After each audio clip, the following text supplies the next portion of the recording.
ইন্ডিয়াতে যদি কোনো মুসলিম হিন্দুকে বলে যে ডেকে এবং জোর করে যে আল্লাহু আকবার বল, তখন তোমাদের সবারই মানে রাগ যা উঠবে এবং যা গুসা হবে এবং যত রাগ উঠবে। তার আগে তোমরা এই ভিডিওটা দেখো। वीडियो बनाते हो भाई साहब? बोलना एक बार जय श्री राम। जय श्री राम नहीं बोलोगे? क्यों नहीं बोलोगे? जय श्री राम बोलने का भैया। जय श्री राम बोलो भाई।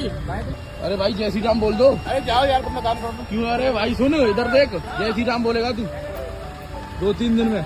বৃদ্ধ ব্যক্তিটাকে জয় শ্রীরাম জোর করে বলতে বলছে। সে যখন না বলছে তখন ওকে বলছে যে 2-3 দিনের মধ্যে বলবে। আমি একটা কথা বলছি, ভারত সর্বদা একটি ধর্মনিরপেক্ষ দেশ এবং এই দেশে ঐক্য শান্তি, এবং এখানে আমি বলছি যে এখানে হিন্দু মুসলিম শিখ সাই সবাই মিলে তোমার ইন্ডিপেন্ডেন্স নিচ্ছে। সেখানে এরকম শব্দ আমার কাছে প্রশ্ন, এদেরকে কি বলা উচিত? সেকুলার দেশ মানে কি?